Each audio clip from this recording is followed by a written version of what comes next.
আসসালামু আলাইকুম রহমতুল্লাহি ওয়াবারাকাতুহ। আলহামদুলিল্লাহি ওয়াহদা ওয়াসসালাতু ওয়াসসালামু আলা মান লা নাবিয়্যা বা'দা ওয়া আলা আলিহি ওয়া সাহবিহি ওয়া মান ওয়ালা। আল্লাহুম্মা সাল্লি আলা মুহাম্মাদিন ওয়া আলা আলি মুহাম্মাদ কামা সাল্লাইতা আলা ইব্রাহিম ওয়া আলা আলি ইব্রাহিম ইন্নাকা হামিদুম মাজিদ। আল্লাহুম্মা বারিক আলা মুহাম্মাদিন ওয়া আলা আলি মুহাম্মাদ কামা বারাকতা আলা ইব্রাহিম ওয়া আলা আলি ইব্রাহিম ইন্নাকা হামিদুম মাজিদ। সম্মানিত মুসল্লিয়ানে কেরাম, আল্লাহ রব্বুল আলমিনের দরবারে কোটি কোটি শুকরিয়া যে মহান রব্বুল আলমিন আমাদেরকে 1442 হিজরি সনের 14ই সফর তারিখে সলাতুল জুমুআ আদায় এবং খুতবাতুল জুমুআ শোনার উদ্দেশ্যে আল্লাহ রব্বুল আলমিনের পবিত্র ঘর মসজিদে উপস্থিত হওয়ার পরে কোরআনে কারীম এবং হাদিস নববী সাল্লাল্লাহু আলাইহি ওয়াসাল্লাম থেকে আল্লাহ রব্বুল আলমিনের দ্বীন সম্পর্কে কিছু কথাবার্তা বলার এবং শোনার তৌফিক দিয়েছেন, সে মহান রব্বুল আলমিনের শুকর আদায় করি, সকলে বলি আলহামদুলিল্লাহ। সম্মানিত মুসল্লিয়ানে কেরাম, আজকের খুতবায় সংক্ষিপ্তভাবে আমরা যে বিষয়টি আলোচনা করব, বিষয়টি হলো আল কুফর ওয়া নাতাইজুহু ওয়া হুকমুত তাকফির। অর্থাৎ আজকে আমরা একটি অনেক বৃহৎ, অনেক বড় বিষয় অল্প সময়ে আলোচনা করার চেষ্টা করব। বিষয়টি হলো কুফর। কুফর কাকে বলে, কুফরের পরিণতি কী, এবং কাউকে তাকফির করার, কাউকে কাফের বলার নীতিমালা কি। তো এই বিষয়টি অনেক বড় লম্বা বিষয়। আমরা অল্প সময়ে শুধু মূল পয়েন্টগুলো, মূল বিষয়টাই আলোচনা করার চেষ্টা করব ইনশাআল্লাহ। কুফর বুঝতে হলে 5টি জিনিস বুঝতে হয়। কুফরের সাথে 5টি বিষয় সম্পৃক্ত। 1 নম্বর, কুফরের পরিণতি, ভয়াবহ পরিণতিটা কি।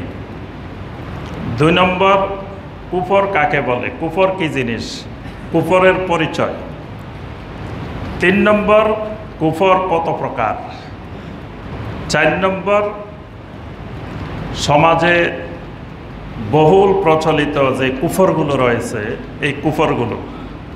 5 নম্বর, তাকফিরের নীতিমালা।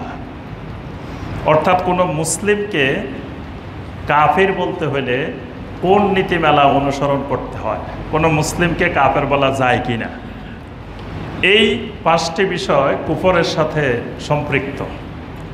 এই 5টি বিষয় আলাদা আলাদা অনেক লম্বা আলোচনার বিষয়। আমরা সংক্ষেপে 5টি বিষয়ের দিকে একটু আলোকপাত করার চেষ্টা করব ইনশাআল্লাহ। প্রথমে আমরা আসি কুফরের পরিণতি কি, কুফরি করলে অসুবিধা কি, কুফরি করলে ক্ষতি কি। কুফরি করলে ক্ষতিটা হলো, কুফরে আকবার করলে স্থায়ীভাবে জাহান্নামে যেতে হবে, এমনভাবে জাহান্নামে যেতে হবে আর কখনো বের হওয়ার সম্ভাবনা নাই। আর কুফরে আসগার করলে সাময়িক জাহান্নামে যাওয়া লাগবে, কিন্তু পরবর্তীতে জাহান্নাম থেকে বের হওয়ার সুযোগ আছে যদি তার ভিতরে ঈমান থাকে। আল্লাহ পাক কোরআনে কারিমে এই সংক্রান্ত অনেক আয়াতে কারিমা নাজিল করেছেন। সূরা আল বাইয়ানার 6 নম্বর আয়াত আল্লাহ সুবহানাহু ওয়া তাআলা বলেন, ইন্নাল্লাযীনা কাফারু মিন আহলিল কিতাবি ওয়াল মুশরিকিনা ফি নারি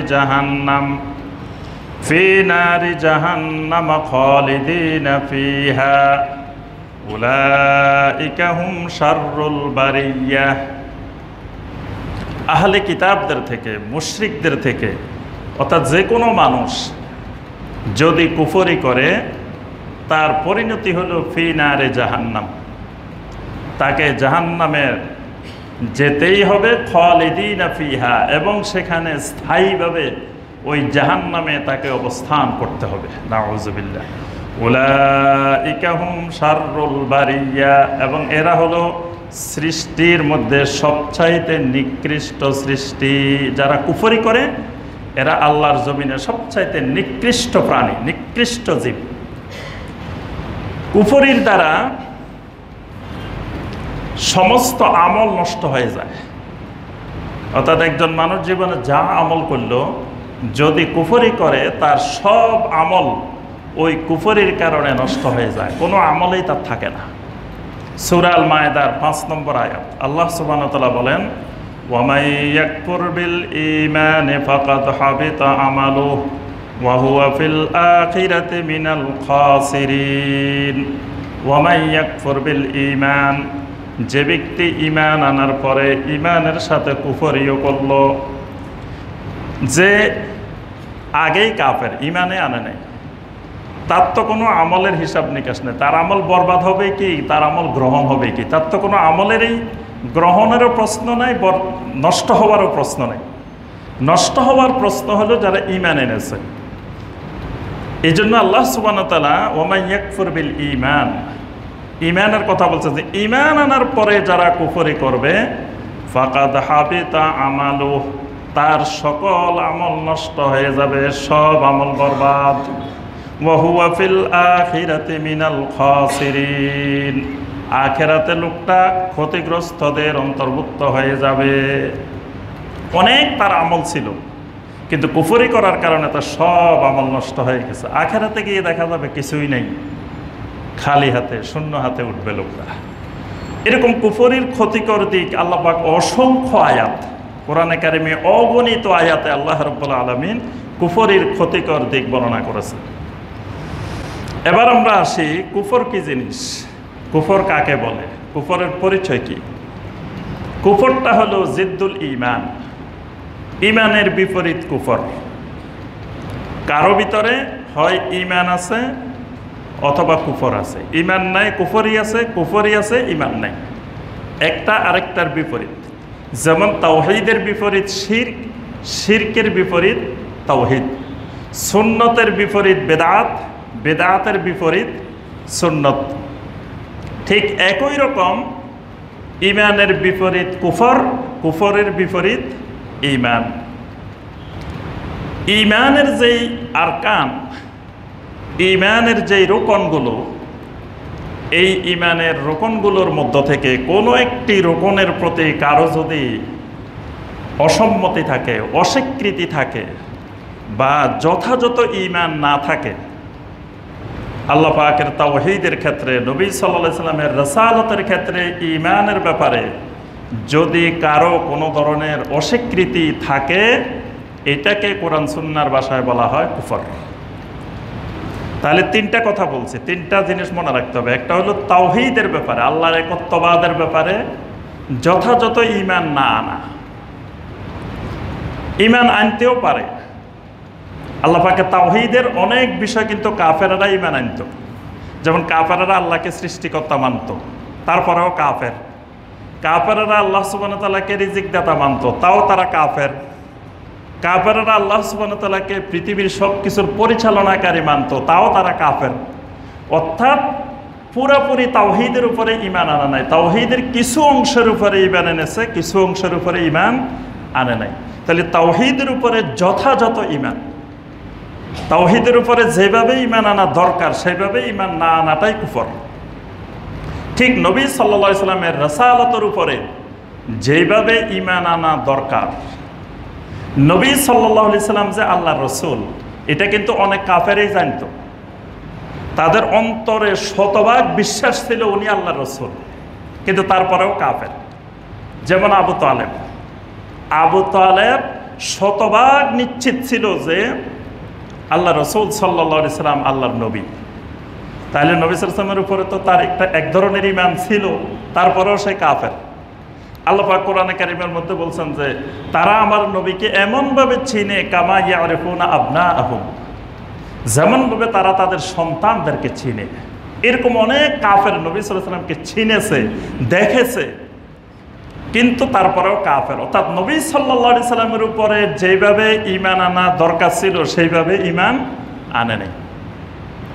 আরেকটা হলো ঈমানের 6টা রোকন আছে, খুঁটি আছে। এই খুঁটিগুলোর ব্যাপারে কোনো একটা খুঁটি, কোনো একটা রোকনের উপরে যথাযথ ঈমান না আনা। ঈমানের রোকনগুলো কি? হাদিসে জিবরিল আলাইহিস সালাম, যে হাদিসটি সহিহ মুসলিমের শুরুতেই এসেছে, আল্লাহ রসুল সাল্লাল্লাহু আলাইহি সাল্লামকে জিবরিল আলাইহিস সালাম জিজ্ঞাসা করছেন, আখবিরনি আনিল ঈমান, আমাকে বলেন ঈমান কাকে বলে? আল্লাহ রসুল সাল্লাল্লাহু আলাইহি সাল্লাম বললেন, ঈমান হলো আন তুমিনা বিল্লাহি ওয়া মালাইকাতিহি ওয়া কুতুবিহি ওয়া রুসুলিহি ওয়াল ইয়াউমিল আখির ওয়া তুমিনা বিল কদারি খাইরিহি ওয়া শাররিহি। আল্লাহ রসুল সাল্লাল্লাহু আলাইহি সাল্লাম ঈমানের সংজ্ঞা দিলেন, ঈমান হলো আল্লাহর উপরে, মালাইকাদের উপরে, আল্লাহর কিতাবসমূহের উপরে, আল্লাহর রসুলদের উপরে, আখিরাতের উপরে, তাকদীরের উপরে যথাযথভাবে বিশ্বাস করা, এটার নাম ঈমান। এই বিষয়গুলোর কোনো একটার প্রতি ঈমান যথাযথ না হলে এটার নাম হলো কুফর। তাহলে কুফর মানে অস্বীকার করা, কুফর মানে গোপন করা, কুফর মানে অস্বীকৃতি জ্ঞাপন করা। এই কুফরটা বিভিন্ন মাধ্যমে প্রকাশ পায়। মানে কেউ মুখ দিয়ে বলে না যে আমি এটা মানি না, মুখ দিয়ে বলা জরুরি না, মুখ দিয়ে না বলেও কাফের হইতে পারে। যেমন একটা কুমারী মেয়ের বিবাহ হচ্ছে, আমরা মেয়েটার অনুমতি নিতে গেলাম, মেয়েটা মুখে বলা জরুরি না যে আমি রাজি, চুপ থাকলে বোঝা যাবে যে মেয়েটা রাজি, সম্মতি পাওয়া গেছে। কাফের হওয়ার জন্য কেউ মুখ দিয়ে বলা জরুরি না, কতগুলো মাধ্যম আছে কাফের হওয়ার। এই মাধ্যমগুলোর যে কোনো একটা মাধ্যমে যদি অস্বীকৃতি প্রকাশ পায় তাহলে সে কুফরি করবে। 1 নম্বর মাধ্যম মিথ্যা প্রতিপন্ন করা, আল্লাহর আয়াতকে, তাওহীদের কোনো বিষয়কে, নবী সাল্লাল্লাহু আলাইহি ওয়াসাল্লামের রাসালাতকে, ঈমানের কোনো বিষয়কে অস্বীকৃতি করল, মিথ্যা প্রতিপন্ন করল, বাস মিথ্যা প্রতিপন্ন করাটাই কুফরি। কোরআনে কারিমে অসংখ্য আয়াতে আল্লাহ পাক এই কথাটা বলছে, সূরা সফের 8 এবং 9, ওয়ামান আযলামু মিম্মান ইফতারা আলাল্লাহিল কাযিবা ওয়া হুয়া ইউদআ ইলাল ইসলাম ওয়াল্লাহু লা ইয়াহদিল কওমাজ জালিমিন। আল্লাহ পাক বলেন এদের সাথে বড় জালেম কে হতে পারে? যারা মিথ্যা রচনা করে আল্লাহর ব্যাপারে, অর্থাৎ মিথ্যা প্রতিপন্ন করার মাধ্যমে কুফরি হয়। কুফরি প্রকাশ পাওয়ার আরেকটা মাধ্যম হলো ইস্তিকবার, অহংকার। অহংকারের মাধ্যমে কুফরি, মানে মুখে বলল না কিন্তু অহংকার করলো। যেমন ইবলিস, সূরা আল বাকারা 34 নম্বর আয়াত আল্লাহ পাক বলছেন, ইবলিস যখন আল্লাহ পাক মালায়েকাদেরকে বললেন সেজদা করো, তখন আবা ওয়াস্তাকবারা ওয়া কানা মিনাল কাফিরিন, ইবলিস অহংকার করলো, অস্বীকার করলো। এই অহংকারের মাধ্যমে কুফরি করলো। ফেরাউন অহংকারের মাধ্যমে কুফরি করছে। অহংকারটা একটা কুফরের মাধ্যম। সন্দেহের মাধ্যমে কুফরি হয়, মানে দ্বীনে ঈমানে কোনো বিষয় নিয়ে সন্দেহ করলো, তাও কুফরি হবে। ঈমানের কোনো বিষয়কে নিয়ে নেফাক, অর্থাৎ ভিতরে লুকাইতে রাখলো, বাহ্যিকভাবে একরকম বললো, ভিতরে ভিতরে আরেক রকম বললো, এটার মাধ্যমে কুফরি প্রকাশ পায়। আরেকটি মাধ্যম হলো এরাদ, উপেক্ষা করা, ঈমানি বিষয়কে উপেক্ষা করা, ঈমানি বিষয়কে গুরুত্ব না দেওয়া, এটাও কুফরি প্রকাশ পাওয়ার একটা বড় মাধ্যম। আমরা দলিলগুলো বললাম না সময়ের কারণে, এই মাধ্যমগুলোতে কুফরি প্রকাশ পায়। তাহলে আমরা মোটামুটি বুঝলাম কুফর কি জিনিস। 3 নম্বরে আসি আমরা, কুফর কত প্রকার? কুফর 2 প্রকার, একটা হলো কুফরে আকবার আর একটা হলো কুফরে আসগার।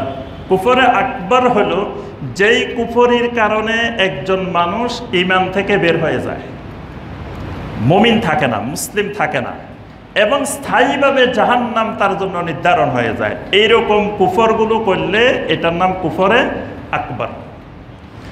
আর কুফরে আসগার হলো কুফরি হয়েছে, তার গুনাহ হয়েছে, কিন্তু ঈমান থেকে বের হয় নাই, মুসলিম থেকে বের হয় নাই, মুসলিম আছে, আর সে স্থায়ী জাহান্নামী হয় নাই। ওই কুফরিটা এক ধরনের কবিরা গুনার মতো, তার শাস্তি হবে জাহান্নামে, কিন্তু আবার সে ইমানের কারণে জান্নাতে আসবে, যেহেতু তার ইমান যায় নাই। এই জাতীয় কুফরগুলোকে বলা হয় কুফরে আসগর। আমরা একটু দৃষ্টান্ত দিলে বুঝবেন যে কুফরে আকবর কোনগুলো, আসগর কোনগুলো। কুফরে আকবর হইল আল্লাহ পাকের তাওহীদের কোনো বিষয় কুফরি করা, এটা কুফরে আকবর। যেমন আল্লাহ পাক সৃষ্টিকর্তা, আল্লাহ পাক রিজিক দাতা, আল্লাহ পাক সমস্ত কিছু পরিচালনা করেন, সব কিছুর মালিক, এগুলাতে কেউ যদি অস্বীকার করে এটা কুফরে আকবর। আল্লাহ সুবহানাহু ওয়া তাআলার নাম এবং গুণাবলীর সিফাতের কোনো বিষয় যদি কেউ অস্বীকার করে এটা কুফরে আকবর। আল্লাহ পাকের যত ইবাদত আছে একটা ইবাদত যদি সে অস্বীকার করে এটা কুফরে আকবর। কেউ সালাতকে অস্বীকার করলো, যাকাতকে অস্বীকার করলো, হজকে অস্বীকার করলো, এরকম যত ইবাদত আছে আল্লাহ পাকের কোনো একটা ইবাদত অস্বীকার করলো, তা এটা কুফরে আকবর। নবী সাল্লাল্লাহু আলাইহি সাল্লামের রিসালাতের সাথে সংশ্লিষ্ট যতগুলো বিষয় আছে এর যে কোনো একটা বিষয়কে অস্বীকার করলো, নবী সাল্লাল্লাহু আলাইহি সাল্লামকে শেষ নবী এটা মানল না, খতম নবুয়ত অস্বীকার করল, নবী সাল্লাল্লাহু আলাইহি সাল্লাম তার দাওয়াতকে পরিপূর্ণ করেছেন এটা মানল না, নবী সাল্লাল্লাহু আলাইহি ওয়াসাল্লাম দিনকে পরিপূর্ণ অবস্থায় রেখে গেছেন এটা মানল না, বলল যে না দিন পরিপূর্ণ হয় না, আরো বাকি আছে, এটা কুফরে আকবর।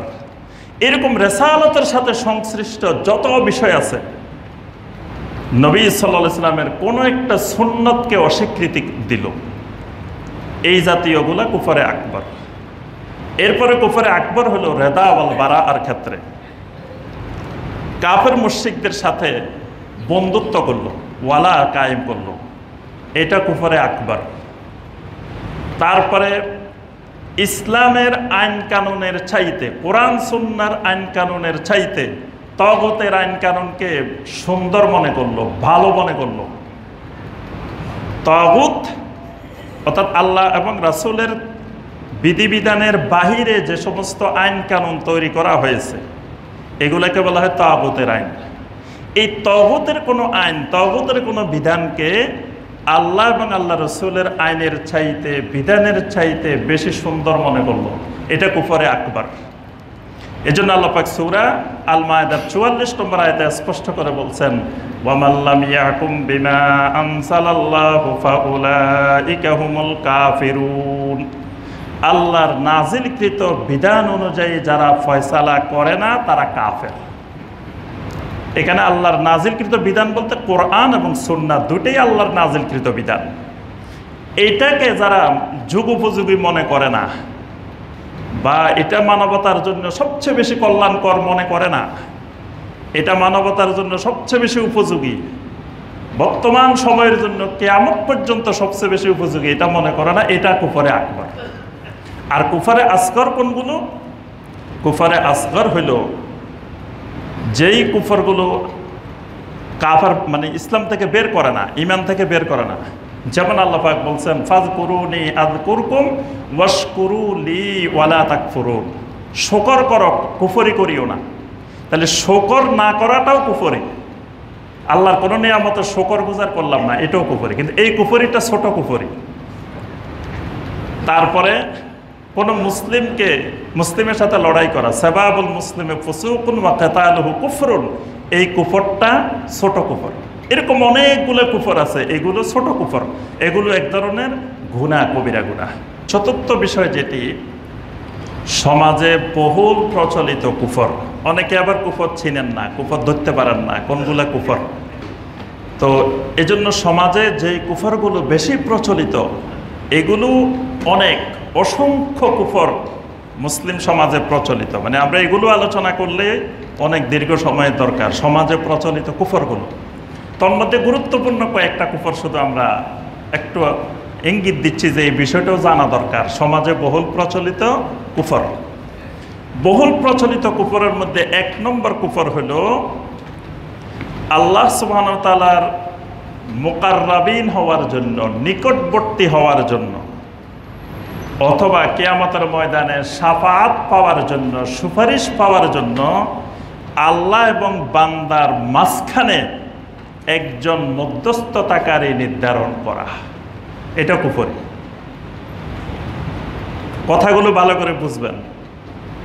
উদ্দেশ্য দুইটা বলছি, একটা হলো আল্লাহর নিকটবর্তী হওয়ার জন্য, আল্লাহর কাছাকাছি পৌঁছার জন্য, আরেকটা হলো কিয়ামতের দিন শাফাআত পাওয়ার জন্য, সুপারিশ পাওয়ার জন্য। কি করলো?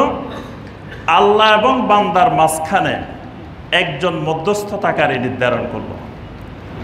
যেই মধ্যস্থতাকারীর কাছে দোয়া করে, যেই মধ্যস্থতাকারীর জন্য অনেক কিছু মানত করে, যেই মধ্যস্থতাকারীর জন্য অনেক ইবাদত করে, সেজদা করে, আরও অনেক কিছু করে, যেই মধ্যস্থতাকারীর জন্য, যেই মধ্যস্থতাকারীর উপরে তাওয়াক্কুল করে, এটা কুফরি। এই লোকের ঈমান শেষ, এটা কুফরে আকবার। কোরআনে কারীমের অসংখ্য আয়াতে নবী সাল্লাল্লাহু আলাইহি ওয়াসাল্লামের যুগের এবং তার আগের যুগের কাফেরদের এটাই বড় বৈশিষ্ট্য ছিল। তারা যে সকল মূর্তির ইবাদত করত, ওই মূর্তিগুলো বড় বড় ওলিয়া উলিয়াদের, নবী রাসূলদের, ফেরেশতাদের মূর্তি। তাদেরকে জিজ্ঞাসা করা হয়েছিল, তোমরা এগুলোর ইবাদত করো কেন? তাদের উত্তর ছিল দুইটা। একটা উত্তর ছিল যে এরা আমাদেরকে আল্লাহর নিকটবর্তী করে দিবে, মুকাররাবিন বানাই দিবে, কারণ এরা আল্লাহর কাছে পৌঁছে গেছে। তো যারা আল্লাহর কাছে পৌঁছে গেছে তারা জানে কেমনি আল্লাহর কাছে পৌঁছতে হয়। তাহলে এদেরকে যদি আমরা সেজদা করি, এদেরকে মান্নত করি, এদের কিছু ইবাদত করি, তো এরাও আমাদেরকে আল্লাহর কাছে পৌঁছাই দিবে। এটা হলো একটা কারণ, কাফেরদের জবাব ছিল। আরেকটা ছিল কিয়ামতের দিন এরা আমাদের জন্য সুপারিশ করবে। সূরা জুমারের 2 এবং 3 নম্বর আয়াত আল্লাহ পাক স্পষ্ট করে বলছেন, ওয়াল্লাযীনা ইত্তাখাযু মিন দুনিহি আউলিয়া মা না'বুদুহুম ইল্লা লিয়ুকাররিবুনা ইলাল্লাহ। আল্লাহ পাক বলেন, যারা আল্লাহকে বাদ দিয়ে অন্যদেরকে আউলিয়া হিসাবে নির্ধারণ করেছে, আউলিয়া হিসাবে ধরেছে, আউলিয়া মানে অভিভাবক হিসাবে, নেতা হিসাবে, মুরব্বী হিসাবে যাদেরকে তারা গ্রহণ করেছে, ধরেছে, উদ্দেশ্য কি? উদ্দেশ্য হলো একটা, এটা কাফেরদের জবাব। তারা বলছে, মা না'বুদুহুম ইল্লা লিয়ুকাররিবুনা ইলাল্লাহি যুলফা। আমাদের একমাত্র উদ্দেশ্য, আমরা এদের জন্য যে সকল ইবাদত করি, মূল টার্গেট, এরা আমাদেরকে আল্লাহর মুকাররাবিন বানিয়ে দিবে, আল্লাহর নিকটবর্তী করে দিবে। এটা কাফেরদের বৈশিষ্ট্য, এটা কুফরি। সূরা ইউনূসের 18 নম্বর আয়াত নবী সাল্লাল্লাহু আলাইহি ওয়াসাল্লাম কাফেরদেরকে জিজ্ঞাসা করছেন, তোমরা যে এই সকল মাবুদের ইবাদত করো, এরা তো তোমাদের উপকারও করতে পারে না, ক্ষতিও করতে পারে না, তারপরেও কেন করো? তো তারা জবাব দিয়েছে যে আমাদের উপকারেরও দরকার নাই, ক্ষতিরও দরকার নেই। দরকার কি? সূরা ইউনূসের 18 নম্বর আয়াত। তারা বলছে কি যে আমরা এদের ইবাদত এই জন্যই করি যে এরা আমাদের উপকারও করে না, ক্ষতিও করে না। করবেটা কি? সেটা হলো হাউলাই শুফাআউনা ইনদাল্লাহ। এরা কিয়ামতের দিন আমাদের জন্য আল্লাহর কাছে সুপারিশ করবে। দুনিয়াতে কিছুর দরকার নাই, এরা আমাদের উপকারও করার দরকার নাই, ক্ষতিরও দরকার নাই, কিয়ামতের ময়দানে কাজে লাগবে। এরা আমাদেরকে আল্লাহর কাছে সুপারিশ করবে। এই শাফাআতের উদ্দেশ্যে এদের ইবাদত করেছে। এই জন্য এটাও কুফরি, এটাও আমাদের সমাজে সবচেয়ে বহুল প্রচলিত কুফরি। অসংখ্য মুসলিম এই কুফরির মধ্যে ডুবে আছে। 2 নম্বরে সমাজে বহুল প্রচলিত যে কুফরি, সেই কুফরি হলো কাফেরকে কাফের মনে না করা, মুশরিককে মুশরিক মনে না করা, এবং ইসলাম ছাড়া অন্য যত মতবাদগুলো আছে, কুফরি মতবাদগুলো, সেই মতবাদগুলোকে বিশুদ্ধ মনে করা, সেই মতবাদগুলো গ্রহণ করা, এটাও কুফরি। কারণ আল্লাহ পাকের কাছে একটাই দিন কিয়ামত পর্যন্ত, সেটা হলো ইন্নাদ দীনা ইনদাল্লাহিল ইসলাম। ইসলাম ছাড়া আর কোনো দিন, কোনো মতবাদ আল্লাহর কাছে গ্রহণযোগ্য না।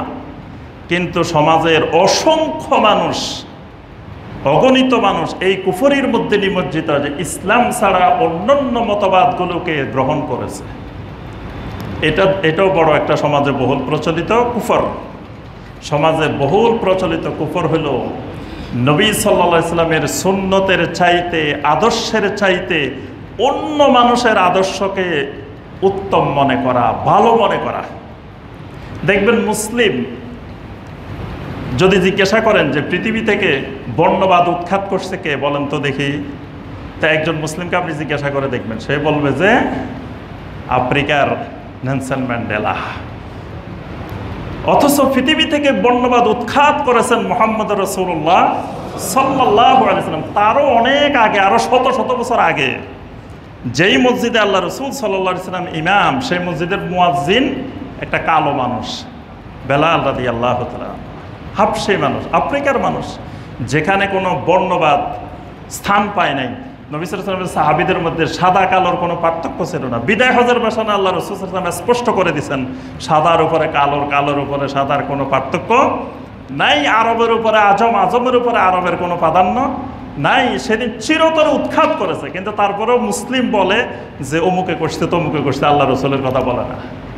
তাহলে নবী সাল্লাল্লাহু আলাইহি ওয়াসাল্লামের আদর্শের চাইতে অন্য কারো আদর্শকে উত্তম মনে করলে কুফরি হয়। এই কুফরির মধ্যে অসংখ্য মুসলিম নিমজ্জিত।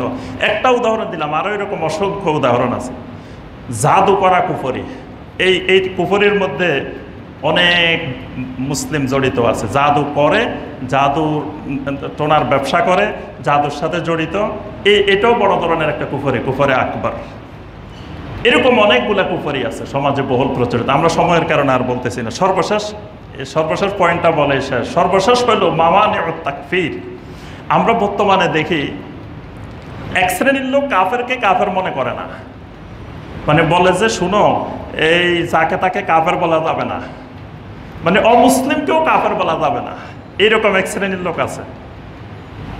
অমুসলিমকেও কাফের বলতে রাজি নেই।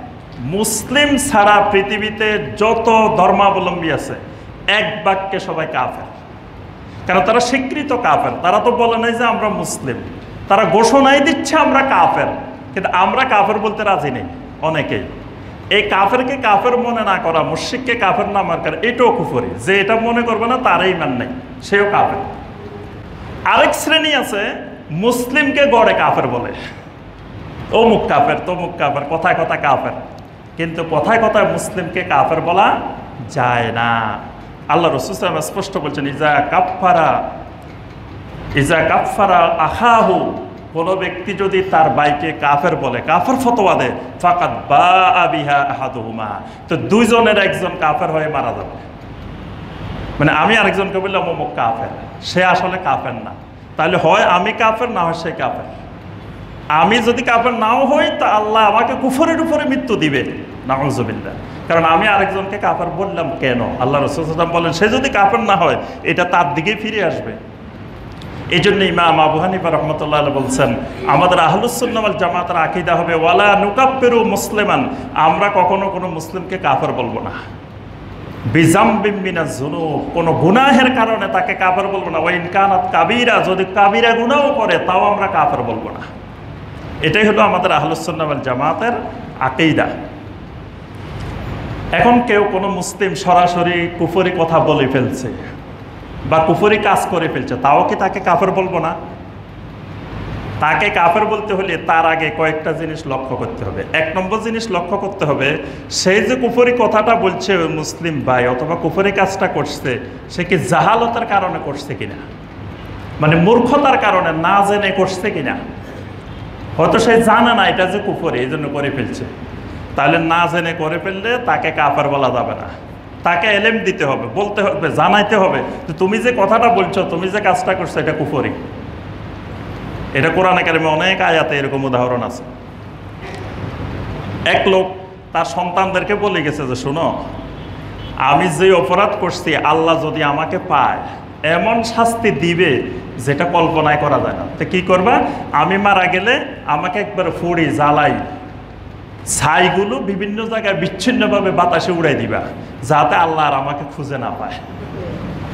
এই লোক মারা গেছে, ছেলেরা ওসিয়ত মতো ওই কাজে করছে। এটা বুখারী মুসলিমের হাদিস। ওই কাজে করছে, করার পরে আল্লাহ পাক ফেরেশতাদেরকে বললেন এর সব একত্রিত করে আবার ধরে নিয়ে আসো। নিয়ে আসছে। আল্লাহর কাছে তো এটা কোনো ব্যাপারই না। আল্লাহ পাক আবার একত্রিত করে নিয়ে আসছে। জিজ্ঞাসা করলো, এই তুমি এরকম বলছো কেন, কি জন্য বলছো? সে বলছে, ইয়া রাব্বি খাশিয়াতু আযাবিক, আল্লাহ তোমার আযাবের ভয়ে আমি বলছিলাম।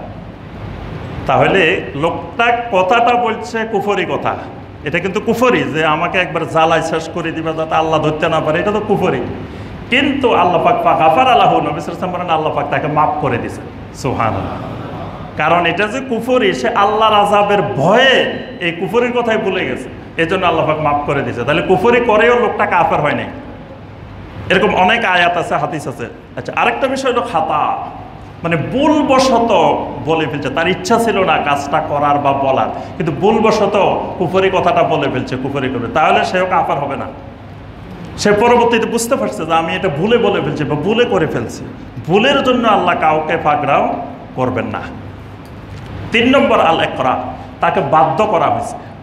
আম্মার ইবনে ইয়াসার রাদিয়াল্লাহু তাআলা আনহুকে কাফেররা ধরে এমন অত্যাচার করছেন, শেষ পর্যন্ত তিনি সহ্য করতে পারছেন না, বলছেন যে তুমি নবী সাল্লাল্লাহু আলাইহি ওয়াসাল্লামকে গালি দাও, তোমাকে ছেড়ে দিব। সে গালি দিচ্ছেন সাহাবী। আম্মার ইবনে ইয়াসার রাদিয়াল্লাহু তাআলা আনহু গালি দিয়ে কাঁদতে কাঁদতে আল্লাহ রাসূলের কাছে আসছেন। ইয়া রাসূলুল্লাহ সাল্লাল্লাহু আলাইহি ওয়াসাল্লাম, আমি তো সর্বনাশ। আল্লাহ রাসূল সাল্লাল্লাহু আলাইহি ওয়াসাল্লাম জিজ্ঞেস করলেন, তুমি কি যখন আমাকে গালি দিছো তোমার অন্তরে ঈমান ছিল? তোমার অন্তরের অবস্থাটা কেমন ছিল? বলছেন যে আমি আগে যেমন আপনাকে মহব্বত করতাম, গালি দেওয়ার সময়ও ঠিক একই রকম মহব্বতেই ছিল, কিন্তু অত্যাচার সহ্য করতে না পেরে আমি গালি দিছি। নবী সাল্লাল্লাহু আলাইহি ওয়াসাল্লাম বলছেন, ওয়াইন আদু ফাউদ, আরেকবারও যদি কাফেররা তোমাকে ধরে নিয়ে যায় এরকমও করিও, কোনো অসুবিধা নেই। সুবহানাল্লাহ। তাহলে কুফরি করলেও কাফের হয় নাই, কারণ তাকে বাধ্য করছে। তখন আল্লাহ সুবহানাহু ওয়া তাআলা সূরা আন-নাহলের 105 নম্বর আয়াত নাযিল করেছেন। স্পষ্ট করে আল্লাহ পাক বলে দিয়েছেন, ইল্লা মান উকরিহা ওয়া কলবুহু মুতমাইন্নুন বিল ঈমান। কাউকে যদি বাধ্য করা হয় কুফরি করার জন্য, কিন্তু তার অন্তরে ঈমান বিদ্যমান থাকে, এই লোক কাফের হবে না। তাহলে বাধ্য হয়েও যদি কুফরি করে, এরকম হলে সে কাফের না। আরেকটা হলো অতি আনন্দে বা অতি দুঃখে কুফরি করে ফেললে, এটাও কাফের হয় না। আল্লাহ রাসূল সাল্লাল্লাহু আলাইহি ওয়াসাল্লাম এক সাহাবীর কথা, এক পূর্বেকার যুগের এক লোকের কথা বলছেন, যে তার ওটটা হারাই ফেলছে মরুভূমির মধ্যে, হারাই ফেলে এসে তিনি শুয়ে রয়েছেন গাছের নিচে, মরুভূমি খুঁজছে, কোথাও পান নাই। লাস্টে হঠাৎ ঘুম থেকে জাগে দেখে যে মাথার পাশেই ওটটা দাঁড়ায় রয়েছে, মাথার পাশেই ওটটা দাঁড়ানো। মরুভূমির মধ্যে ওট মানে অনেক দামি, অনেক মূল্যবান, ওট ছাড়া সেখানে অচল।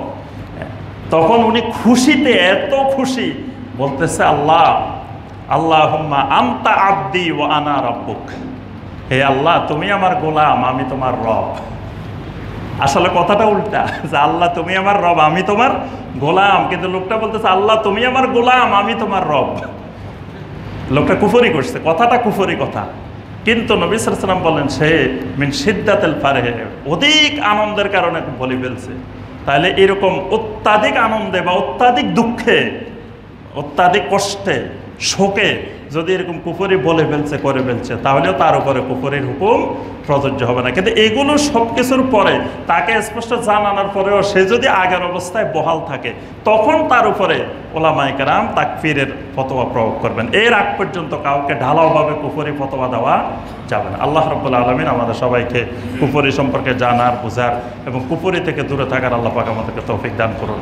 আমিন ইয়া রাব্বাল আলামিন। সুবহানাকা আল্লাহুম্মা বিহামদিকা আশহাদু আল্লা ইলাহা ইল্লা আনতা আস্তাগফিরুকা ওয়া আতুবু ইলাইক।